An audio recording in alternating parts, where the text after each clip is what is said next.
അധികാരമേറ്റ ശേഷം president Donald Trump നടത്തിയ ഒരു പ്രസ്താവനയുണ്ട്. നമ്മുടെ ശത്രുക്കൾ പുറത്തുള്ളവരല്ല, നമ്മിൽപ്പെട്ടവർ തന്നെ. യൂറോപ്യൻ യൂണിയനെയും നാറ്റോയും ഒക്കെ ഉദ്ദേശിച്ചായിരുന്നു ട്രംപിന്റെ ഈ ഒളിയമ്പ്. ഈ പ്രസ്താവന വെറും നാവുപിഴയല്ലെന്ന് തെളിയിക്കുന്നതാണ് ട്രംപിന്റെയും ടീമിന്റെയും പിന്നീടുള്ള നീക്കങ്ങളെല്ലാം. ബൈഡൻ കൈയയച്ച് സഹായിച്ചിരുന്ന യുക്രൈനെ ട്രംപ് കൈവിട്ടു. അത് സ്വാഭാവികമെന്ന് വേണമെങ്കിൽ പറയാം. എന്നാൽ അമ്പരപ്പിക്കുന്ന ഒരു നീക്കമാണ് പിന്നീട് ട്രംപിന്റെ ഭാഗത്തുനിന്നുണ്ടായത്. ലോകം മുഴുവൻ അമേരിക്കയുടെ ശത്രുവായി കരുതിയിരുന്ന റഷ്യയുമായി കൈകോർത്തു. പുടിനുമായി കൂടിക്കാഴ്ച നടത്താൻ ഒരുങ്ങുകയാണ് ട്രംപ്. അമ്പരപ്പിക്കുന്നതല്ല, ഞെട്ടിപ്പിക്കുന്ന നിലപാട് മാറ്റമാണിത്. ഈ നിലപാട് മാറ്റത്തിന് പിന്നിൽ വ്യക്തമായ കാരണമുണ്ടെന്നും വിദഗ്ധർ പറയുന്നു. റഷ്യയെ കൂടക്കൂട്ടി ചൈനയെ ഒതുക്കുകയാണ് ട്രംപിന്റെ ലക്ഷ്യമെന്നാണ് വിലയിരുത്തൽ. ഇപ്പോഴിതാ അതിനേക്കാൾ അമ്പരപ്പിക്കുന്ന റിപ്പോർട്ടാണ് വരുന്നത്. അമേരിക്ക ഇറാനുമായി അടുക്കാൻ ശ്രമിക്കുന്നു. അപ്പോൾ ഇസ്രായേലിന്റെ കാര്യമോ? യുക്രൈനെ കൈവിടാമെങ്കിൽ ഇസ്രായേലിനെ കൈയൊഴിയാൻ ട്രംപ് മടികാണിക്കുമോ? ഇല്ലെന്ന് തന്നെയാണ് ഉത്തരം. ബ്ലൂംബർഗ് ആണ് ഇക്കാര്യം റിപ്പോർട്ട് ചെയ്യുന്നത്. റഷ്യയുമായി ഏറെ അടുപ്പം പുലർത്തുന്ന രാജ്യമാണ് ഇറാൻ.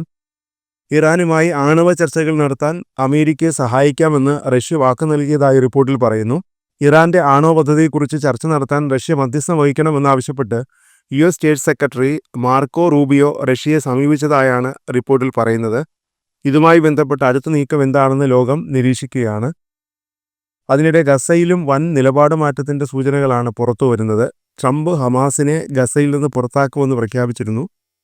ഹമാസിനെ പിന്തുണച്ചിരുന്ന രാജ്യമായ ഈജിപ്റ്റ് തന്നെ ഹമാസിനെ ഒഴിപ്പിക്കാൻ നീക്കം നടത്തുന്നതായാണ് റിപ്പോർട്ട്. ഈജിപ്തിന്റെ നേതൃത്വത്തിലുള്ള പദ്ധതിയുടെ ഏറ്റവും വലിയ സവിശേഷത ഗസയുടെ ഭരണത്തിൽ നിന്ന് ഹമാസിനെ നീക്കുന്നു എന്നതാണ്. നിലവിലെ ഭരണകർത്താക്കളായ ഹമാസിന് പകരം ഗസയിൽ അറബ് പാശ്ചാത്യ രാജ്യങ്ങൾ നിയന്ത്രിക്കുന്ന ഇടക്കാല ഭരണ സംവിധാനം കൊണ്ടുവരുമെന്നതാണ് പുതിയ പദ്ധതി. പുനർനിർമ്മാണം ഏറ്റെടുക്കുന്ന രാജ്യങ്ങളുടെ തന്നെ പോലീസ് സൈനിക സംവിധാനവും ഗസയിൽ ഉണ്ടാകുമെന്നതാണ് വിവരം. പലസ്തീൻ പ്രദേശമായ 365 ചതുരശ്ര കിലോമീറ്റർ വിസ്തീർണമുള്ള ഗസ മുനമ്പിന്റെ രാഷ്ട്രീയ അധികാരം ഹമാസിന്റെ കൈവശമായിരുന്നു. ഹമാസ് എന്നാൽ ഒരു സംഘടനയല്ല, നിരവധി പ്രാദേശിക സഖ്യ സംഘടനകളുടെ ഒരു ഭാഗമാണ് ഹമാസ്. ഗസയുടെ പുനർനിർമ്മാണത്തിന് അന്താരാഷ്ട്ര സമൂഹത്തിലാണ് ഈജിപ്റ്റ് പ്രതീക്ഷ അർപ്പിക്കുന്നത്. അതായത് അറബ് രാജ്യങ്ങളിൽ നിന്നുള്ള ഫണ്ട് മാത്രം പോരാ. അങ്ങനെ വരുമ്പോൾ ഹമാസിനെ മാറ്റി നിർത്തിയേ മതിയാകൂ. കാരണം ഹമാസ് സംഘടനയെയും ഹമാസിന്റെ സായുധ സംഘത്തെയും യൂറോപ്യൻ യൂണിയൻ, കാനഡ, ജപ്പാൻ തുടങ്ങി നിരവധി രാജ്യങ്ങൾ ഭീകര സംഘടനയായി പ്രഖ്യാപിച്ചിട്ടുണ്ട്. കൂടാതെ അന്താരാഷ്ട്ര സമൂഹം പലസ്തീൻ ജനതയുടെ ഔദ്യോഗിക പ്രതിനിധിയായി അംഗീകരിച്ചിട്ടുള്ളത് പലസ്തീൻ നാഷണൽ സഖ്യമായ പലസ്തീൻ ലിബറേഷൻ ഓർഗനൈസേഷനെയാണ്.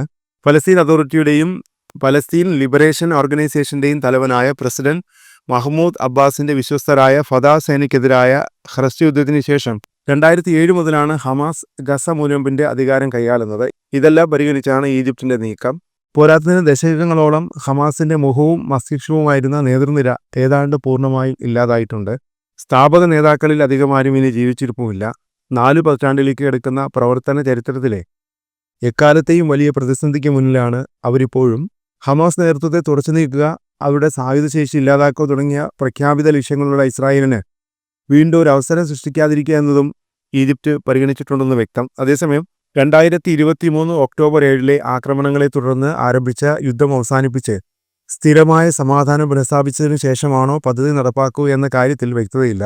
കൂടാതെ ഗസ പുനർനിർമ്മാണത്തിന്റെ ചെലവ് ആര് വഹിക്കുമെന്നതിനെക്കുറിച്ചും ബദൽ പദ്ധതിയുടെ കരടിൽ ഈജിപ്റ്റ് പരാമർശിക്കുന്നില്ല.